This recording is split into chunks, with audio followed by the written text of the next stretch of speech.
You have done a lot of work, and I think that you are all interested to hear what's come out of it using the 21st century technology. So I will now pass the floor to Natasha Walker, who will tell us how this all works and what has been done by the editorial team. Natasha? Exactly. Thank you very much. And thank you to my co-fellow members of the editorial team. We had lunch with one hand whilst typing with the other hand. And what we're going to present to you now is to give you a taster of the main ideas that came out of the discussion, basically so you can understand what was spoken about at other tables dealing with the same issue, and also at the other tables dealing with different ones. And the whole thousands of ideas that came in individually have been fed into Noel's computer and are forming the basis for his much more in-depth synthesis, which obviously wasn't doable in an hour. So we're going to have an overview of the main points, and it's been really, really exciting and interesting reading through your ideas. So thank you very much for that. Noel, give us a taster of some of the main ideas. Can we have the screen on? It's this computer. That's the wrong one. Right, I have to talk amongst myself now. This is a little bit like being a chef on television when you are given the ingredients with no recipe, and you have to try to assemble the ingredients in some sort of a recipe. So I am not going to list all of the individual questions, and I'm not going even to discuss all of the individual themes which emerge from the grouping of the questions. We are going to show you what we call the clusters. We felt that all of the comments grouped quite naturally into some clusters of ideas, and as soon as the technology works, we will be having the first cluster up on the screen. Actually, we can use this one. I hope.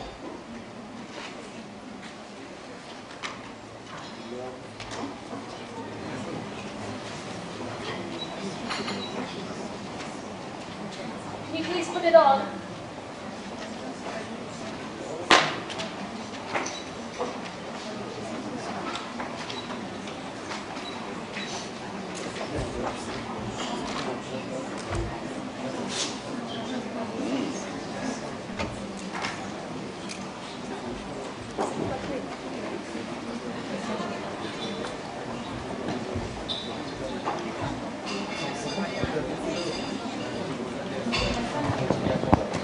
Okay, Noel, what I'm going to ask you to do is just come to me because it's all over here. You're just going to have to imagine what he's telling you. He's going to do it all on the verbal level. Can you read that? It's quite small. Yes, I'm fine.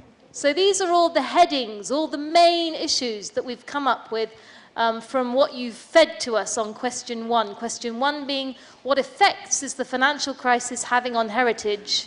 And are these real or hypothetical? So, Noel, what are some of those ideas? Okay, I think the ideas in this first question about the effects of the financial crisis are very much, for me, falling into four main groups. I think the first message is that it's not just about money. And also people recognise that money has always been a problem in heritage. It's just we're having more of the same situation we're used to, not enough money to do all the things that we want to do. I think the second grouping of people's... There it is. Hey, these are the details. I'm trying to summarise these into 3 or 4 points for each question, okay? I think the second theme I see coming out here is that there's a real problem, which is a shortage and an increasing shortage of expertise in heritage at the very moment when civil society is being encouraged to take more responsibility away from national and local government. So just as I think Chris Young was saying, when we need the experts, the numbers of experts are decreasing. So it's nice to know that one is needed. It's even nicer to be paid.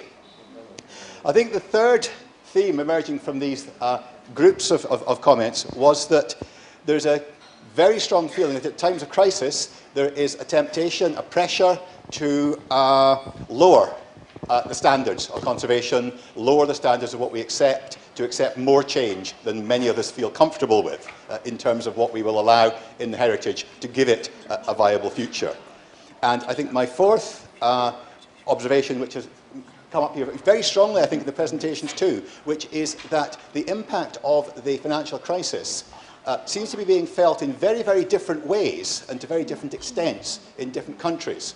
There seem to be some countries who are almost saying we can use heritage to help drive us out of the difficult financial situation, and other countries who are saying it is a difficult financial situation, the heritage will have to wait. So that is my preliminary summary of question 1. And my lovely assistant is now going to give me question 2, I hope. Yep, coming. Good. In question 2, which will appear, the detailed groupings of people's comments will appear. We have all of the detailed comments behind this as well. It will all be available on the website. These were really 9 main ideas which emerged in the discussions in our editing. And what we felt was here, we had really 3 very distinct big ideas. One was that we need to have a mix of hard evidence, of numbers, of statistics, of financial figures, but also an emotional appeal, a practical appeal. If we're trying to persuade politicians, they always say they like evidence, but they also like passion, they like emotion, they like to see that people believe in what is being proposed. I think the second theme is a very strong one, which is the need to keep our heads, to remain calm, that we must continue to do our best to think in the long term, to plan in the long term, to invest in the long term. The heritage business is not a business where you get quick returns. And I think both Donovan and Terry made that point in their presentations. And finally, I think the need to be creative in the search for the sources of financial support, of support in society, of political support. The need to bring on board all those people who ought to be on the side of heritage. We need to make the arguments and bring people on board. So we have the idea that heritage does have real financial benefits, but also other benefits for society. So we have a combination there of planning, balance, and again, passion, selling our message more effectively. Okay, and I think it was also very important, if you look at number 8 and 9 on here, that people were saying, be careful, don't make heritage so sexy that it's unaffordable, it makes housing unaffordable. And, you know, when we're rethinking regulatory interventions, making sure that those are also fair, socially acceptable. So that was very exciting. Now, before we go on to theme 2, perhaps it would be nice, Noel, if you would go down and just have a look around and see if there's anyone who would like to challenge or comment on anything that you've spoken about. Have we missed anything major in that first one? Terry? No, I don't think you missed anything. But I just wanted to add a comment, something that escaped me in my short lecture. And there is a group working now with the support of the European Union to try to establish an economic observatory for cultural heritage. And I just thought I would remind the Assembly that there is a meeting in Brussels in April. That's the Brussels meeting is not important, but it's the initiative. So that means we could try to pool statistical and other resources on a European level and then redistribute them to everybody so that they could use them for their arguments. Thank you. Building on that, we saw from Chris Young the idea of the heritage count, trying to measure what's happening in the heritage. Just how many people in the room come from countries who try to collect that data at a national level? The impact of heritage, the activity levels, progress, problems. Is it a widespread activity or fairly limited? Because it's really something that we could perhaps promote a European standard to actually gather this sort of information so it's consistent across countries. Anything else we've missed? Very good point. Right, okay. Theme 2. Our theme 2 was the economic potential of heritage beyond tourism. And this is a cluster of 4 questions which we're looking at this topic, questions 3, 4, 5, and 6. So if you don't mind, I'll try and run through very briefly all of those 4 questions, and then we'll take comments, interventions, and suggestions. Quite a lot of quite varied ideas arose, and this remembers only the grouping. There were about 200 individual ideas behind these 13 categories on the screen. And the ones that really made a resonance for me, and I think this is a bit more personal perhaps than some of the other questions for me, the idea of building solidarity. So by demonstrating benefits, real benefits such as potential for employment, you actually build a solidarity, not just a solidarity within the community of heritage actors, such as ourselves, but also wider solidarity across society. People begin to see that heritage is not just an expensive luxury, but something which really does contribute to the wider prosperity of society. I think the second theme that emerged for me was this idea about sustainability, that when you use heritage, when you participate in heritage, you don't reduce it. It's not like using beer. Sorry, we keep coming back to beer today, sorry. It's not even that time of day. The idea is that if we manage our heritage wisely, if we use it in sustainable ways, that heritage remains for others to use. It doesn't reduce in its quantity, in its value, in its quality. And in fact, if it's used wisely, you can actually increase the value of it by showing new relevances, new ways in which it can contribute to goals across society. And I think the final one which I come in here, I see this embedded in several of the ideas, the groups of ideas here, is an idea about openness. It's an idea about not being too restrictive about how people are encouraged or permitted to engage with heritage. I think there are many different groups in society. Being 57 years old, I always think of young people as a different species, and they will engage with heritage in ways which may be completely alien to people of my generation. And we shouldn't be too strict, too dogmatic in telling people that they must engage with heritage in the ways that we have set out for them. So this idea of being open to fresh approaches, to new ideas, that's the way we'll get people in. The people who are not engaging with the heritage at the moment, looking at these ideas, it seems to me, are only going to be engaged if heritage looks different, feels different for them. It doesn't just work if you keep saying, repeating the same messages. We must change the message, vary the message, look at new approaches, make it fresh. So we need a new approach to the heritage in the way we try to persuade people of its value, and the way we let people discover it. We should let people discover it, encourage people, yes, but don't force it down their throats. Don't give people compulsory heritage lessons 6 hours a week at school. Right, question 4. Okay, 6 hours a day. Question 4, the question was about the positive and negative impacts of effects of heritage on local communities. And here we tried to do something a little bit different. We tried to group the ideas together into positives and minuses. You'll gather we were getting ambitious at this stage. And again, I think I came up with 2 generally positive super themes, shall we call them super themes, and 2 generally negative ones. The first was that heritage can be at the centre of cohesion, the building of communities, the building of networks across society, social inclusion. These are all matters for which politicians in all of our countries say matter deeply to them.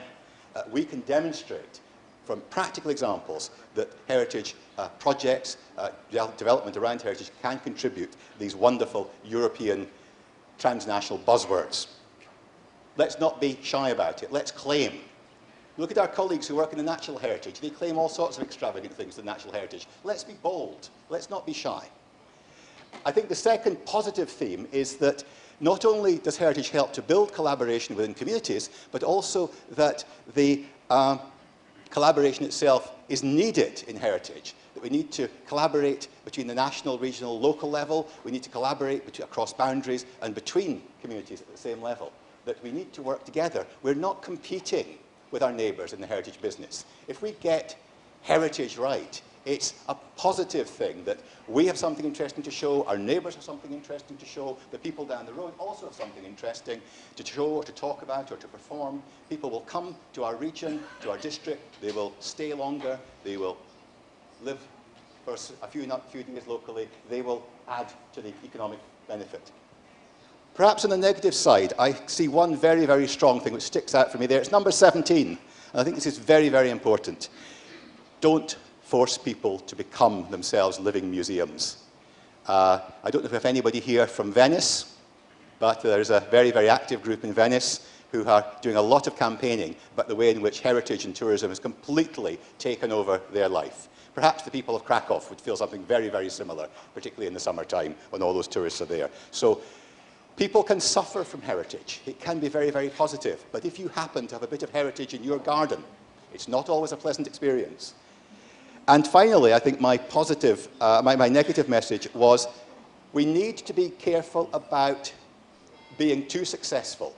There are concerns here about wearing out of historical symbols, the need to try and protect sites, but also the problem of protecting and then not being able to use sites. So there's, I think, a strong concern here about what we protect, how we protect it, both from whether or not we are protecting too much, but also from whether or not we pretend to protect things, but as we exploit them, we destroy the very thing that we think we love. And that's a very common theme in heritage. Again, one thinks perhaps of places like Venice, Notre Dame in Paris, with 6 million visitors a year. People go to a great cathedral to experience a sense of, to some extent, calm, peace. Very difficult to do with 10,000 visitors every hour going through. Okay, next question was number 5.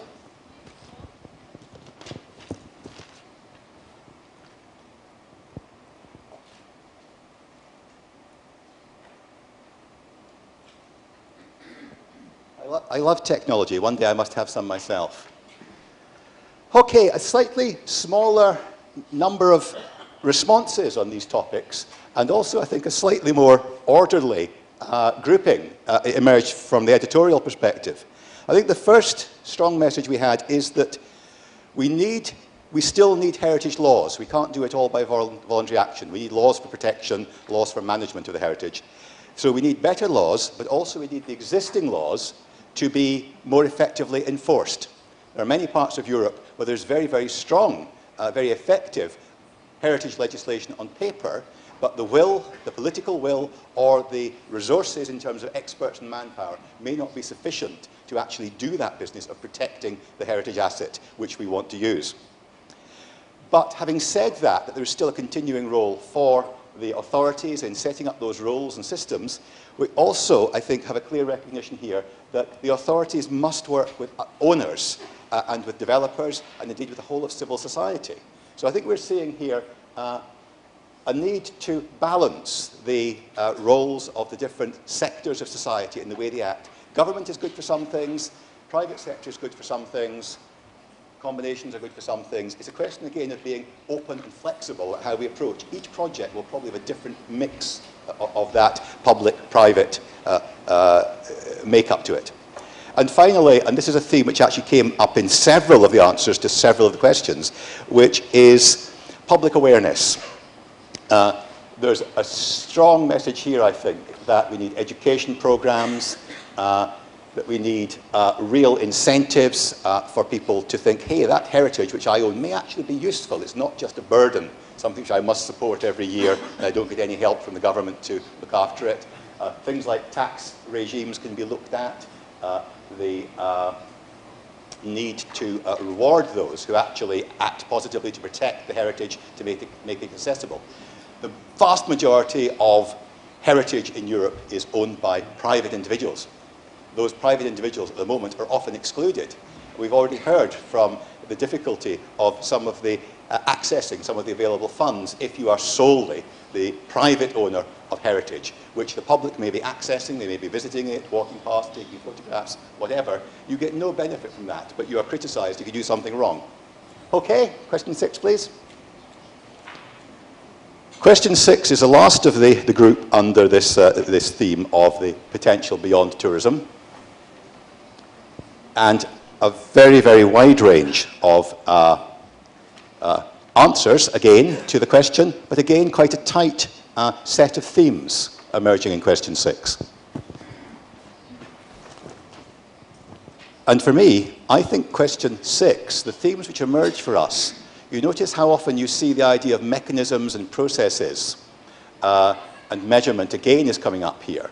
And I think I would say that really we need to look here at the mechanisms by which we do several things in our area of interest. The first is, how do we measure participation? We talk a great deal about the new way for heritage being a participative process, a process in which all can join in which everybody has a voice, in which it's not dominated by the experts, it's not dominated by the politicians. But how do we actually measure the extent of that participation? Is it enough to say that somebody visited a historic building once this year? He is participating.